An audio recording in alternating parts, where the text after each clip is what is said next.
Semelhantemente, quanto a diáconos, é necessário que sejam respeitáveis, de uma só palavra, não inclinados a muito vinho, não cobiçosos de sórdida ganância, conservando o mistério da fé com a consciência limpa. Também sejam estes primeiramente experimentados e, se mostrarem irrepreensíveis, exerçam o diaconado.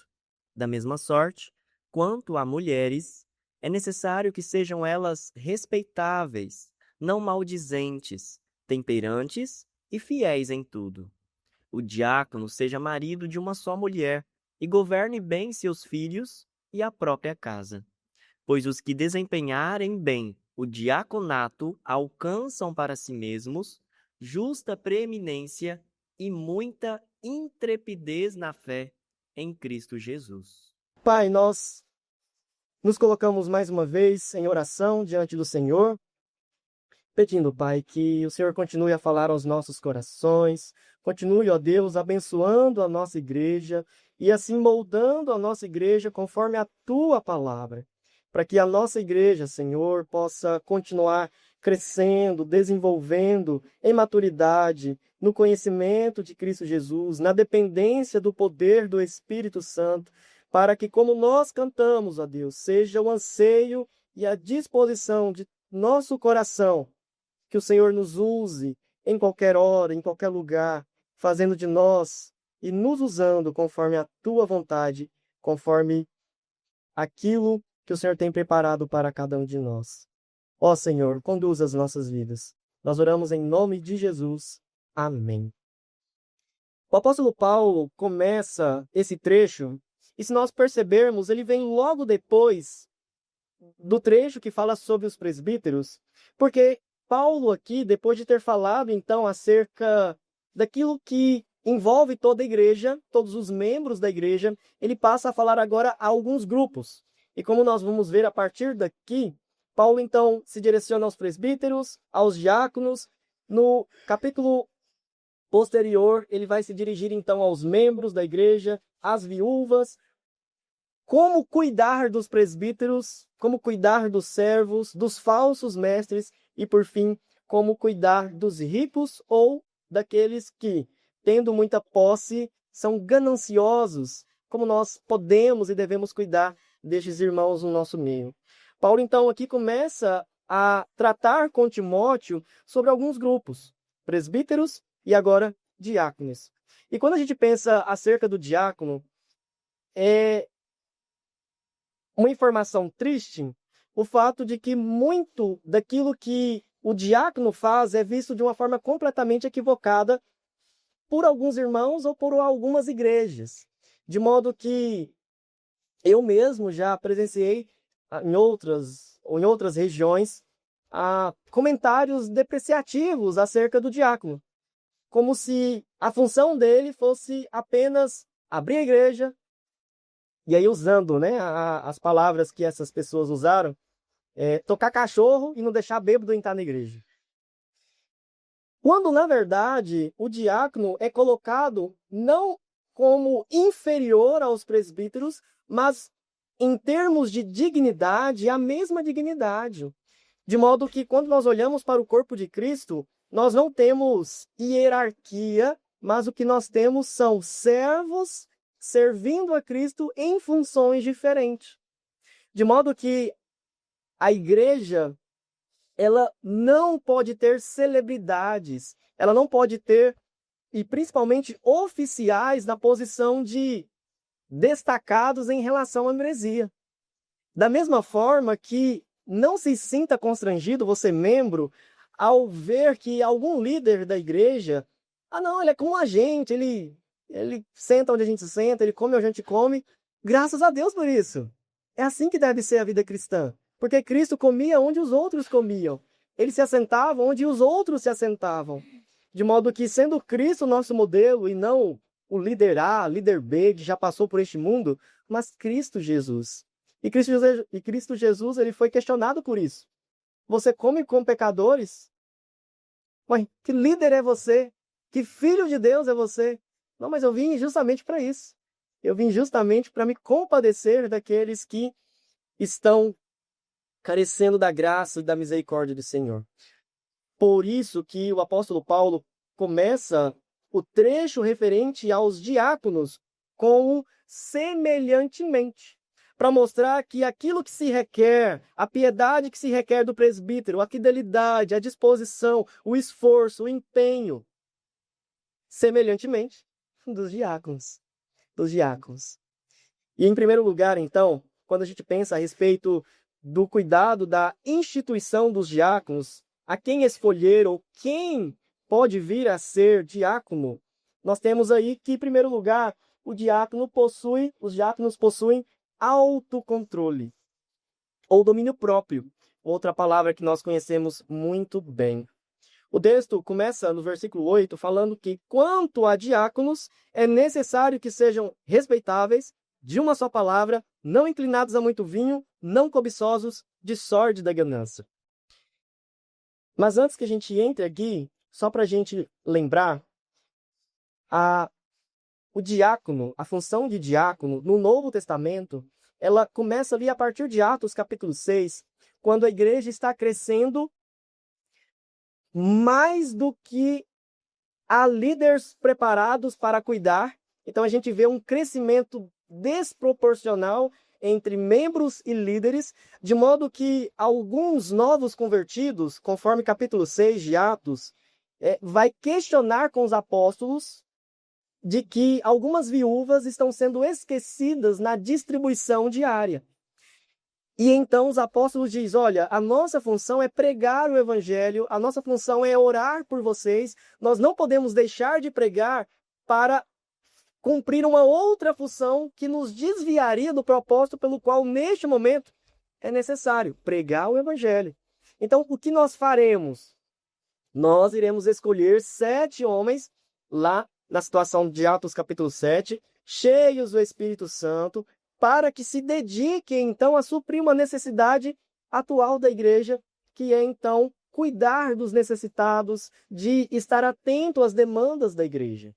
E a partir daí nós vemos, então, uma função que começou através de uma necessidade sendo estruturada, de modo que a próxima informação, a próxima orientação que nós temos é justamente a carta de Paulo a Timóteo, quando ele vai estruturar melhor e nas suas outras cartas ele aprofunda essa questão, repetindo algumas orientações, mas mostrando que ao longo dos anos, desde lá por volta do ano 30 a 33 depois de Cristo, aqui estando por volta do ano 60, então praticamente aí de 25 a 30 anos depois, vendo como que esta função ela foi amadurecendo e se tornando uma estrutura dentro da igreja para servir juntamente como presbíteros e outros no serviço do Senhor.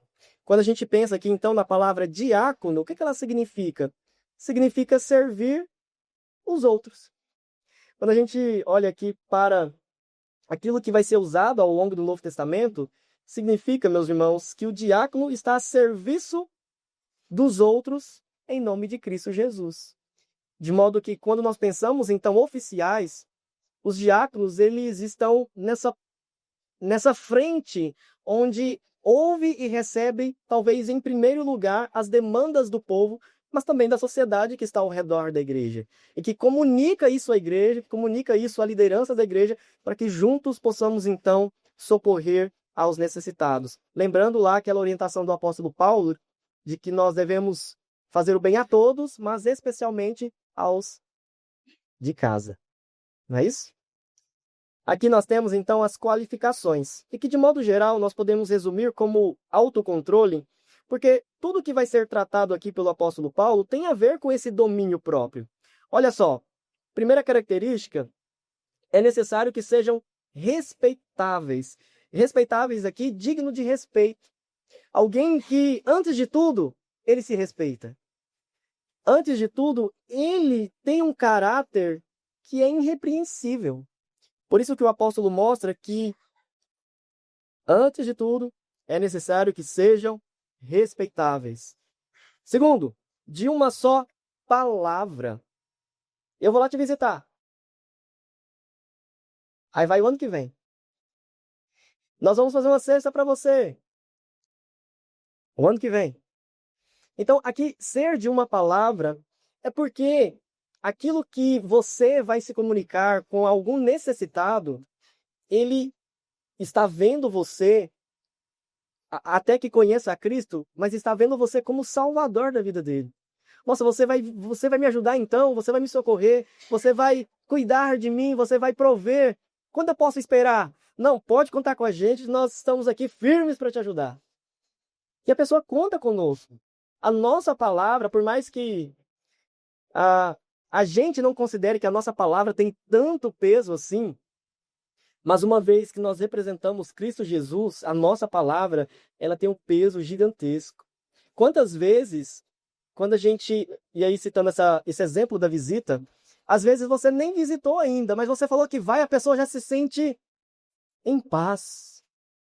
E aí quando você vai visitar a pessoa, nossa, que bom que você veio, mas quando você falou que viria, eu já fiquei muito feliz. Mas por quê? Porque as pessoas, elas valorizam a nossa palavra. Graças a Deus por isso. Graças a Deus que as pessoas ainda valorizam palavras de cristãos e de líderes da igreja. Aqui então, de uma só palavra. Terceira característica, não inclinados a muito vinho. E aqui é claro, né? Muito vinho significa que Paulo tinha como compreensão a permissão para beber. Mas o fato aqui é, não inclinados a muito vinho, que não sejam dominados pelo vinho, que não se submetam à embriaguez. Você consegue isso? Não. Então não beba.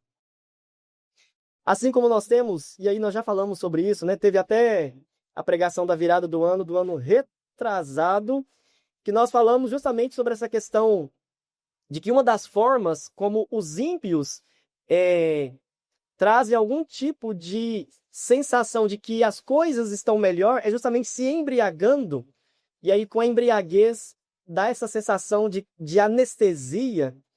Nós falamos lá que, de fato, a Bíblia não proíbe o consumo do vinho aqui, né? Ou da bebida alcoólica, mas toda vez que a Bíblia toca nesse assunto, ela fala sobre moderação, ou melhor, domínio próprio.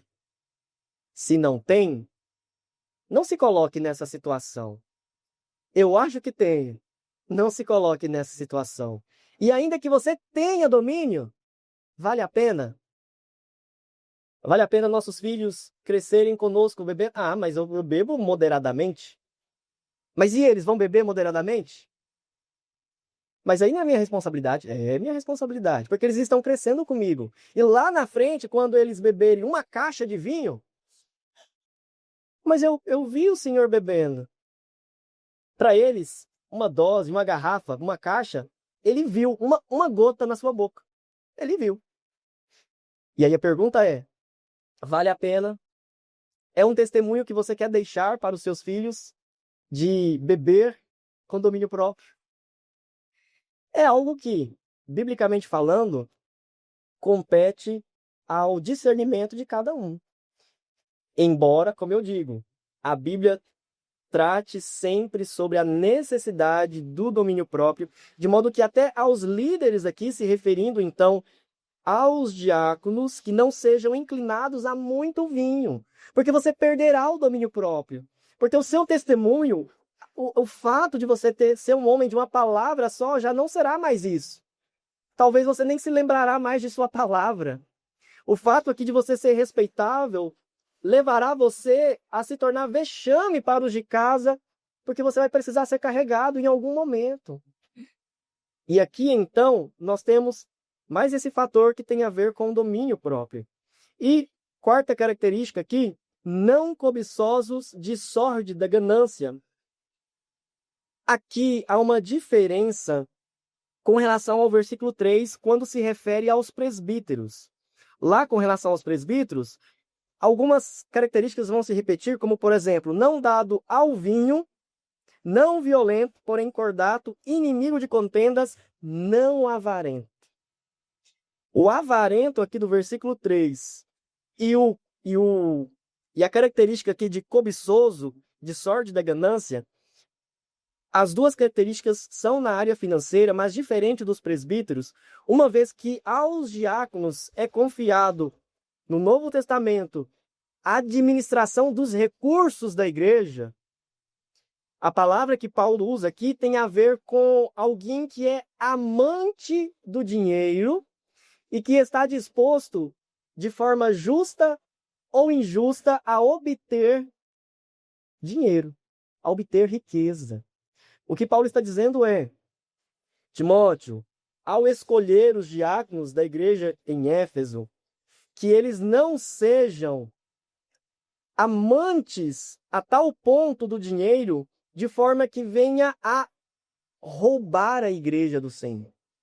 De modo que venha a desviar aquilo que seria para a obra de Deus, venha desviar para si próprios. Aqui, então, quando Paulo trata sobre isso, é justamente sobre essa busca por riqueza por meios maus, escusos, escondidos, que não sejam, que tenham domínio próprio, que haja contentamento por aquilo que eles possuem. E se estão em necessidade, que seja o primeiro, então, igreja, eu estou ajudando os outros, mas eu estou levando comida com fome. É necessário. Porque como nós vamos levar comida para os outros, sendo que a gente está sentindo fome?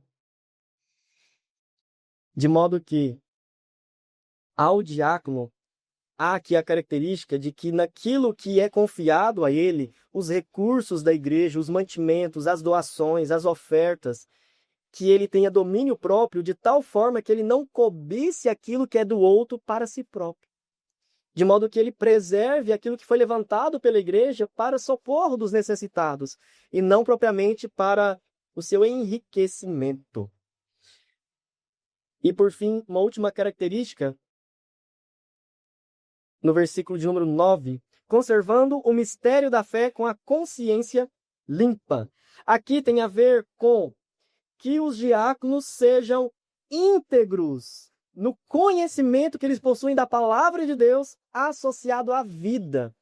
Que eles não sejam desconexos com aquilo que eles creem daquilo que eles vivem, aquilo que eles aprenderam daquilo que eles praticam, mas que eles ajam com a consciência limpa. E aqui nós sabemos que Paulo vai dizer depois que alguns, negligenciando a consciência, vieram a naufragar na fé, porque a consciência ficou lá batendo. Você está roubando, você está pecando, você não está tendo domínio próprio, você está sendo mau testemunho, você está sendo um homem de duas palavras. Não, mas está tudo bem, não, mas está tudo bem, está tudo bem, está tudo bem. Até que o tudo bem, você já está muito longe do Senhor. Então, a última característica que acerca do domínio próprio é que os diáconos tenham este domínio tanto naquilo que eles sabem, quanto também naquilo que eles praticam. Por vezes a gente ouve algumas pessoas, diante dos descontroles que elas tiveram, dizendo assim, quando eu percebi, eu já tinha falado umas poucas e boas. A nós cristãos não cabe esse tipo de comportamento, e muito menos aos oficiais da igreja. Não, pastor, quando eu vi, eu já estava chegando a lenha no irmão. Calma. É um momento? Deus te deu paz para isso? Para exortar? Então fale com coragem, fale no poder do Espírito Santo. Você está falando porque você se sentiu ofendido, porque você se sentiu no lugar de Deus. Então feche a boca, controle a língua, ore, leia a palavra do Senhor com aquele irmão e caminhe com ele. Porque tudo aquilo que não vem do Senhor não é para edificar. E às vezes, na nossa ânsia de falar, quando eu vi, já falei, talvez vai ser para destruir e não para edificar. Então, em primeiro lugar, nós temos aqui como característica que os diáconos devem possuir autocontrole. Em segundo lugar, os diáconos devem possuir experiência. Do versículo 10 até o versículo de número 11. Também sejam estes, primeiramente, experimentados. E se mostrarem irrepreensíveis, exerçam o diaconato. Da mesma sorte, quanto a mulheres, é necessário que sejam elas respeitáveis, não maldizentes, temperantes e fiéis em tudo. No trabalho, na procura por uma vaga profissional, geralmente exige experiência.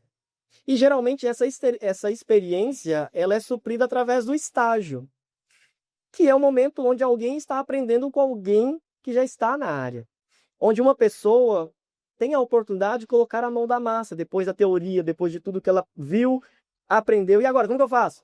Então, vai ser experiência. Mas, dificilmente, a gente traz isso para o contexto da igreja, embora seja uma característica desde o Antigo Testamento.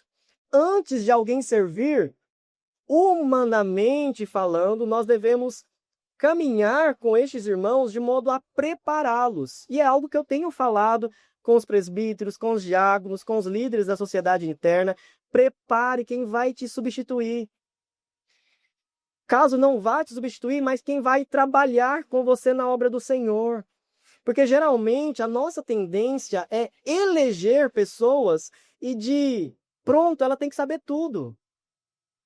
Mas prepare ela para assumir a presidência, prepare ela para assumir a tesouraria, prepare ela para assumir a sua posição de diácono, de presbítero, para ser o pastor da igreja. Quem vai pastorear a igreja no futuro? Quem vai pastorear os netos, os bisnetos, os tataranetos dos irmãos? Nós iremos passar.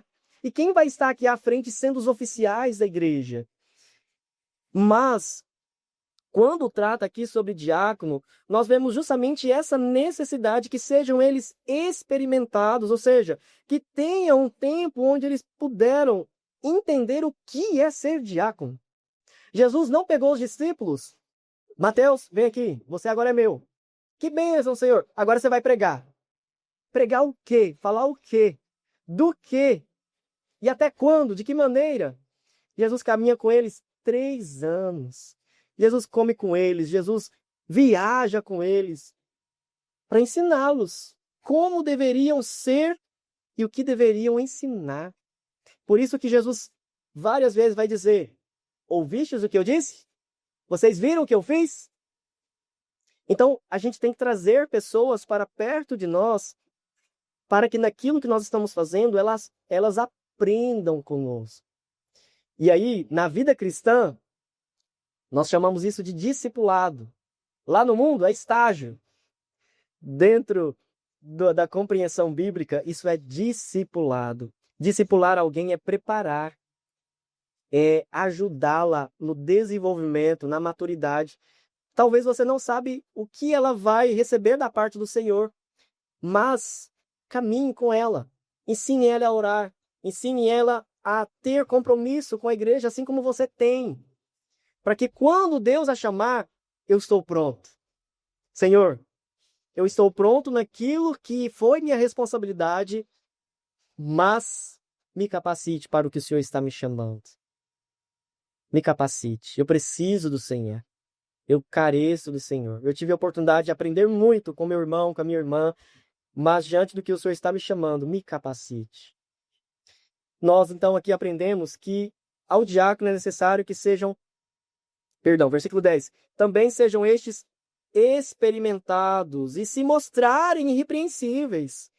Exerçam o diaconato. Então, é um período também de teste, de avaliação. Por exemplo, ao candidato, né, ao irmão que quer ir para o seminário, não é, eu quero ir para o seminário, bênção, vai com Deus, meu irmão. Não, meus irmãos, não é assim que a coisa funciona. Alguém aqui na igreja, pastor, quero ser pastor. Primeiro, no mínimo, 1 ano ele vai ficar de avaliação. Será confiado a ele responsabilidades. E a liderança, pensando aqui o conselho, vai avaliar o desempenho na visita. Ele ouve os irmãos ou manda os irmãos calar a boca? Meu irmão, chega, pelo amor de Deus, vai encher minha cabeça. Como que esse futuro pastor se comporta numa visita? Ele ouve, ele é atencioso, ele é amoroso, ou ele é bruto? Ô, meu irmão, não pensei que nem abrir mais essa porta, não. É para que eu derrubo ela. Calma. Não assuste as ovelhas do Senhor Jesus. Durante 1 ano. Não para ser pastor, para ir para o seminário. Então, durante um ano, ele é avaliado, ele é acompanhado, como ele prega, como ele visita, como ele conversa com os irmãos. A igreja reconhece que ele é um pastor. A igreja vê isso nele, vê um chamado de Deus na vida dele. Amém, amém. Foi para o seminário. Durante 4 anos, ele é acompanhado. Não só nas notas que ele precisa tirar no seminário, tem que ser acima de 7, a média lá no seminário. 4 anos, 16 matérias por semestre, e no final tem que apresentar um TCC. Tem que passar em tudo isso sendo crente. Então lá no seminário tem um capelão que acompanha, que avalia. Tem um culto, meus irmãos, tem um culto lá no seminário toda quarta-feira, e que é avaliado se o irmão que quer ser pastor participa do culto. Porque tem muitos seminaristas que não participam do culto. Deixa de ir no culto para fazer trabalho de seminário.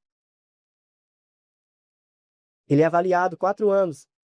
Terminou 4 anos, deu tudo certo, é crente. Bênção. Vai ficar mais um ano agora, depois que concluiu o seminário, sendo avaliado novamente, agora formado em teologia, mas agora assumindo responsabilidades diferentes daquelas que ele assumiu no primeiro ano. Deu tudo certo? Aí sim ele é ordenado para ser pastor. Não, ele mudou completamente, a cabeça dele é outra. Não, então vamos tentar mais um segundo ano. Foi para o segundo ano de avaliação. Não contemplou aquilo que se esperava de alguém que quer ser pastor? Caça a candidatura dele. E caso ele queira ser pastor, tem que começar tudo de novo. É assim que funciona. Porque exige cuidado, exige zelo. Não só com o futuro pastor, mas com os nossos irmãos. De modo que nós precisamos tratar as obras do Senhor com a devida importância, meus amigos. Não é de qualquer jeito. Quem quer? Levanta a mão. Não, não é assim não, meus irmãos. A Bíblia nunca mostra quem quer servir a Deus, levanta a mão. Não. É sempre num processo de escolha. Primeiramente, da parte de Deus, e segundo, pelo reconhecimento da própria igreja do Senhor. Aqui nós temos, então, a citação de um terceiro grupo. Foi falado dos presbíteros, dos diáconos, e agora, quanto às mulheres. É necessário que sejam elas respeitáveis, não maldizentes, temperantes e fiéis em tudo. Aqui, esse versículo aqui é alvo de discussão há muitos anos, porque ele está num contexto onde Paulo falou de presbíteros, Paulo falou de diáconos, e no próximo versículo ele já fala quanto a mulheres. E a pergunta é, essas mulheres são as esposas dos diáconos? Essas mulheres são as diaconisas? Ou essas mulheres são um terceiro grupo, que Paulo não nomeou, embora considere aqui o seu papel, a sua função na igreja.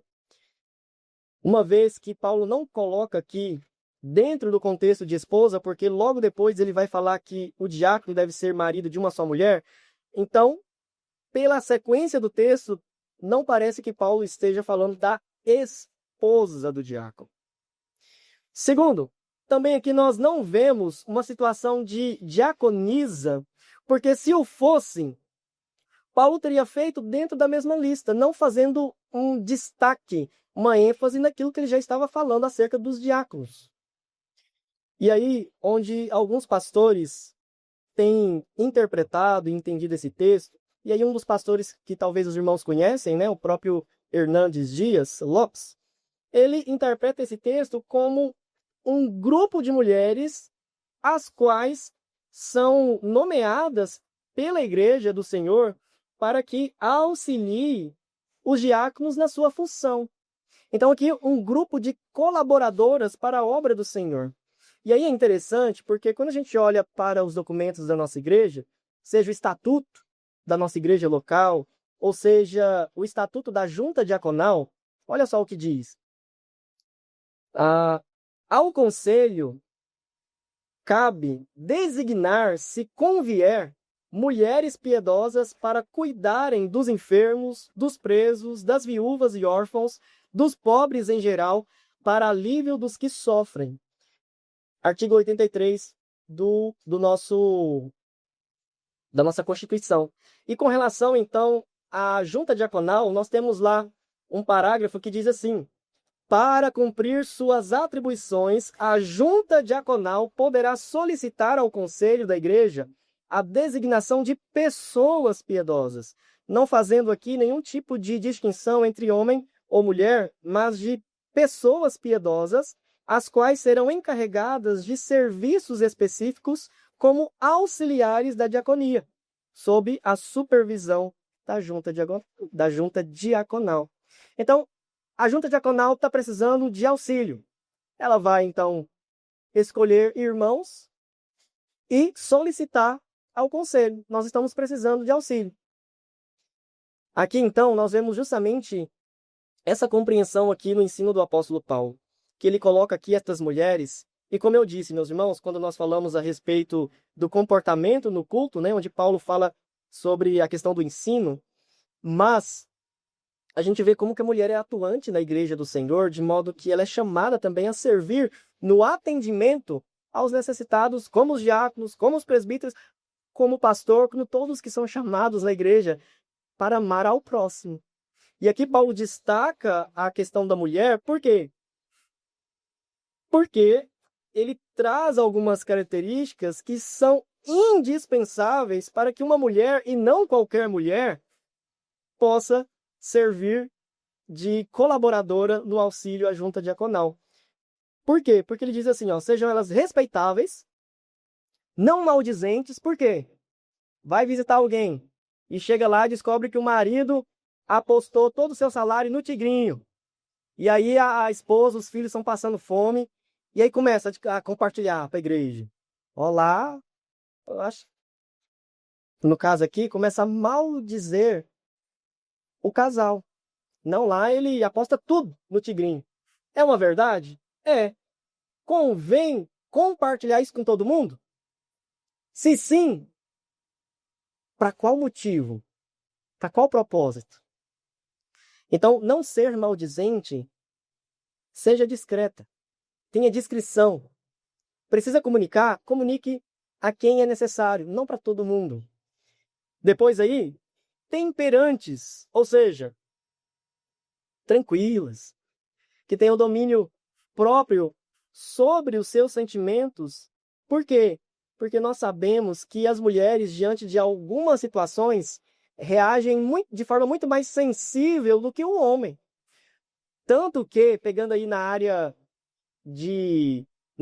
criminal, dependendo do crime, se a maioria do júri popular for mulher, você já sabe o resultado. Porque a maneira como a mulher irá avaliar uma determinada situação é completamente diferente do homem. Tanto que, em alguns casos, o réu, através do seu advogado, solicita que seja equilibrado o júri, para que tenha a mesma quantidade de homem e de mulher. Então, naquilo que as irmãs poderiam reagir de forma muito emotiva, seja controlada, minha irmã. Deus vai abençoar, vai dar tudo certo, nós vamos caminhar juntos, né? Para que na reação não venha servir de mau testemunho. E aí nós temos aí temperantes e fiéis em tudo, ressaltando uma característica também dos demais. Então, quando a gente olha para essa situação, mostrando justamente aquilo que Paulo ensina sobre a questão de possuir experiência. E em terceiro e último lugar, nós temos aqui que os diáconos sejam então, ou venham a possuir a administração. Eu estava conversando com um casal, já de idosos, lá de Ilhéus, na Bahia, e nós estávamos numa oficina mecânica. Lá era oficina de balanceamento, alinhamento, e eu cheguei e logo eles chegaram. E nós então começamos a conversar, ele me contando que ele foi um dos primeiros taxistas lá de Ilhéus, dirigiu por mais de 50 anos, contou dos carros que ele teve, e aí eu lembro que um dos carros que ele falou assim, quase que com os olhos cheios de lágrimas, eu tive uma Brasília 0 km azul celeste. E eu trabalhei muitos anos nessa Brasília. Do outro lado, a esposa criticando o marido.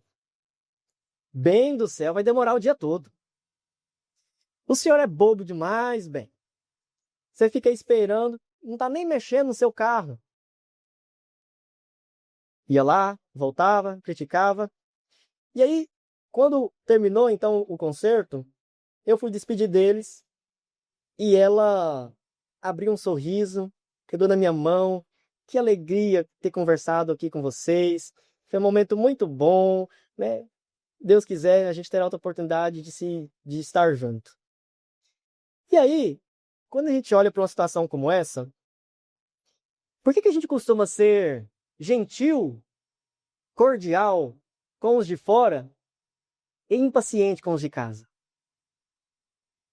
Por que a gente conversa com tanta gentileza, com tanto carinho, com pessoas que a gente viu uma vez na vida, como foi o caso desse casal, mas o esposo dela, que foi quem ela esteve a vida toda, você é bobo demais. Você vai passar o dia todo aqui. Eu vou embora, vou te deixar aqui. Por que a gente perde paciência com os de fora, com os de casa? Aqui nós vemos essa administração porque ela tem a ver primeiramente com como você é em casa, diácono. Como que você cuida da sua esposa, como que você cuida dos seus filhos. Aqui é uma mesma característica que a gente tem também para os presbíteros. Aqui no versículo 12, o diácono seja marido de uma só mulher. Uai, então poderia ser demais caso não fosse diácono? Não é isso que Paulo está dizendo aqui. Para a gente entender, os homens, durante o período aqui do apóstolo Paulo, eles, na sociedade, não na igreja, na sociedade, o homem casado, ele poderia ter relacionamento sexual com outras mulheres que não seria visto propriamente como adultério.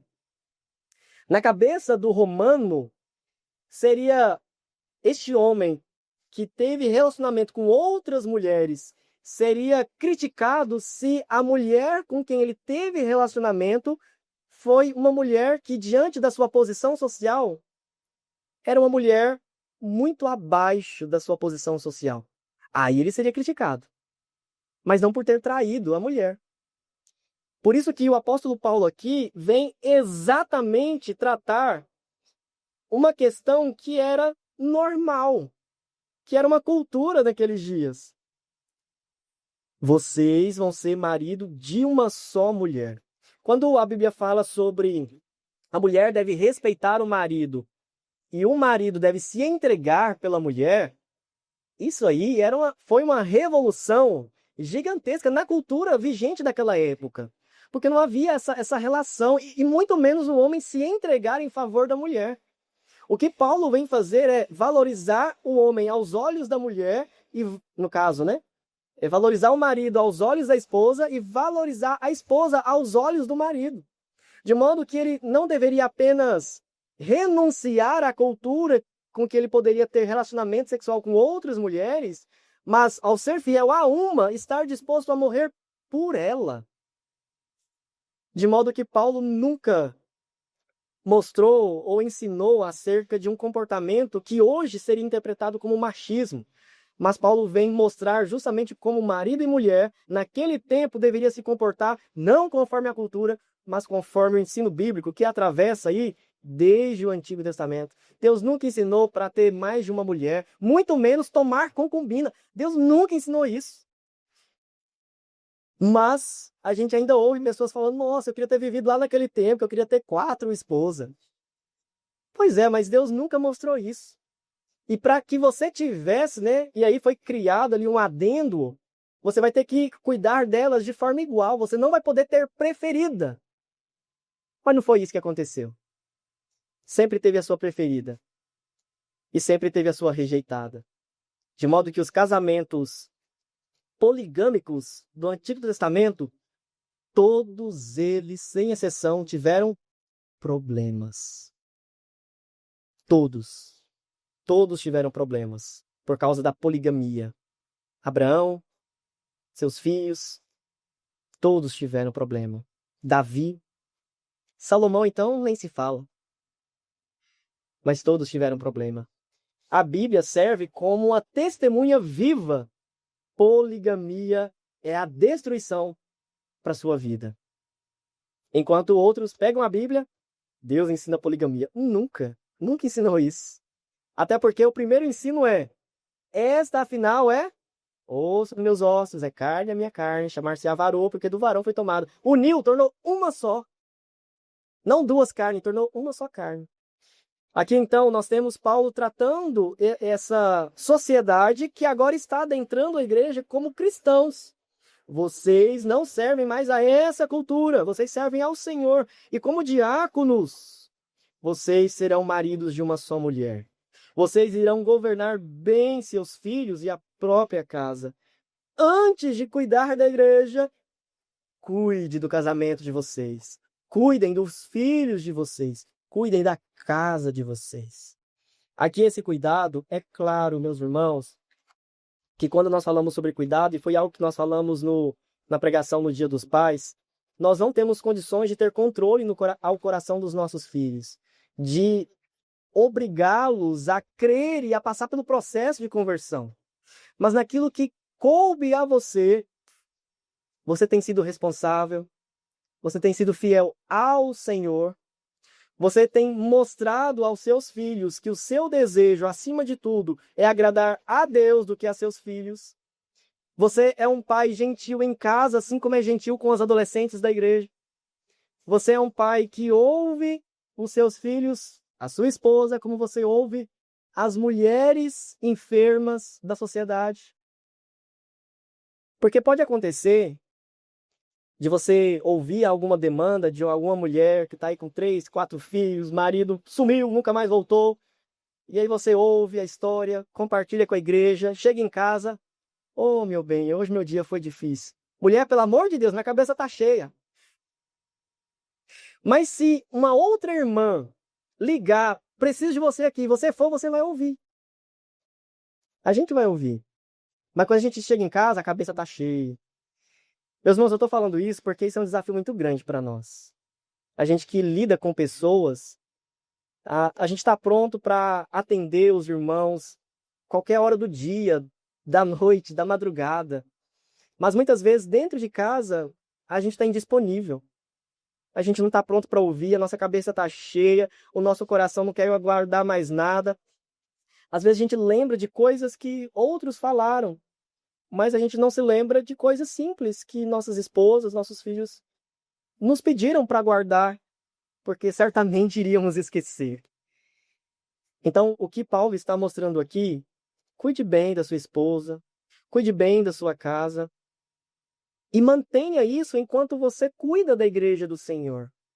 Mantenha isso, para que a gente não seja excelente pastor, excelente presbítero, excelente diácono, péssimo marido, péssimo pai. Porque aí, meus irmãos, a nossa carreira não terá sido cumprida com louvor a Deus, mas com mau testemunho. E os nossos filhos vão encontrar em nós o primeiro motivo para dizer: eu não vou para a igreja. Por quê? Porque o meu pai era da igreja. Ele nunca foi meu pai. Ele nunca foi meu esposo. Ele foi da igreja. Então a gente tem que tomar esse cuidado, para que, naquilo que servimos ao Senhor, possamos também, dentro de casa, governar bem os nossos filhos, governar bem a própria casa, assim como cuidar muito bem dos nossos cônjuges. Como aplicação, meus irmãos, nós temos então algumas colocações. Primeiro, assim como foi com relação aos presbíteros, os diáconos devem ser alvo da nossa oração. Orar pelos diáconos da nossa igreja, para que Deus os fortaleça, para que Deus esteja cada dia mais os fortalecendo na graça do Senhor, para que o Senhor venha diante daquilo que nossos irmãos precisam cumprir, que Deus venha abençoá-los, né, e fortalecê-los em tudo. É um desafio muito grande, mas é o Senhor quem irá fortalecê-los. Segundo, os diáconos são chamados ao desempenho adequado. O versículo 13, então, como aplicação, pois os que desempenharem bem.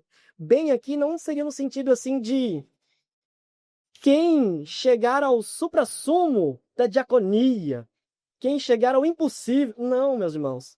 Aqui a palavra serve tanto para algo adequado como para algo satisfatório. Ou seja, aos diáconos que tiverem desempenhado satisfatoriamente, adequadamente o diaconato, Deus não requer de você o impossível. E se for, Deus também vai te capacitar. Mas não é o caso aqui. O que Deus requer de você é que você cuide daquilo que te foi confiado. E Ele mesmo está com você. Então, o chamado aqui aos diáconos é justamente para que eles desempenhem bem, satisfatoriamente, adequadamente. Não abandone a igreja, mas também não veja o seu ofício como algo inferior. Não é. É algo que Deus te capacita para servir. E nós, igreja, em último lugar, os oficiais da igreja possuem a mesma dignidade, mas com funções distintas. A igreja precisa aprender a valorizar e a honrar os diáconos. E aqui eu falo de modo geral, não voltado para alguma demanda, né, que eu tenha percebido aqui na igreja. Pelo contrário, né, graças a Deus, eu sempre vejo um cuidado e um zelo muito grande dos irmãos com relação aos diáconos. Mas tendo a oportunidade para ensinar para outros irmãos, precisamos honrá-los e tratá-los com dignidade. Porque em muitos lugares, como eu disse, abrir portão, tocar cachorro e não deixar bêbado atrapalhar o culto. E não é isso. E não é isso. Nós somos chamados para honrá-los, porque a eles o Senhor também confiou o cuidado da sua igreja. O nosso cuidado a eles.